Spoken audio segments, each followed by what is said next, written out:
আর এখানে কি কি আইটেম পাওয়া যায়? আমাদের দিকে আইটেম আছে আপনাদের চিকেন চাপ আছে, বিফ চাপ আছে, চিকেন বডি কাবাব আছে, চিকেন সাসলেস আছে। শ্রবণ প্রতিবন্ধী এই লোকটি সংগ্রাম করেই বড় হয়েছেন ছোটবেলা থেকে। প্রতিবন্ধী বলতে কানে কম শোনে অনেকটাই। ঢাকার উত্তরা সেন্টারে করেছেন তার নিজের এই ছোট্ট একটি ফুড কার্ট। গরম তাওয়াতে তৈরি করছেন রুটি পরোটা। খাওয়ার জন্য রয়েছে নানান item, chicken achari, chicken tandoori, কাবাব, হারিয়ালি কাবাব সহ আরও কত কি নাম।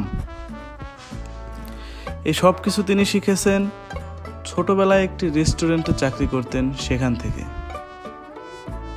চাকরি ছেড়ে নিজের এই ছোট ফুড কার্ট তৈরি করছেন একটু সফল হওয়ার জন্য আর পরিবারকে নিয়ে একটু ভালো থাকার জন্য। ব্যবসায়ী আমরা তো ব্যবসা আগে করতাম ওই বাজারে, ওই বাজার ভাঙার পরে 3 মাস পর পরে এই 2 মাস ধরে আবার ব্যবসাটা রানিয়ে দিয়েছি। আগে কি করতেন ব্যবসা করার আগে? ব্যবসার আগে আমার কাজই এটা ছিল। এটাই করতেন? জি, কাজ করতাম।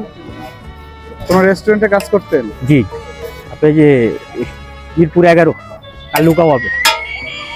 তো ওটা ছাইরে আসার কারণ কি? ছেড়ে আসলাম, বেতন পোষায় না, নিজের ব্যবসা করার জন্য।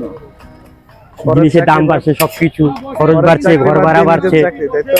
ঠিক আছে না, সবই খরচ বেড়ে গেছে, এই বেতনে তার হয় না। নিজের ব্যবসা করে কেমন লাগতেছে? হ্যাঁ ইনশাল্লাহ আলহামদুলিল্লাহ অনেক ভালো।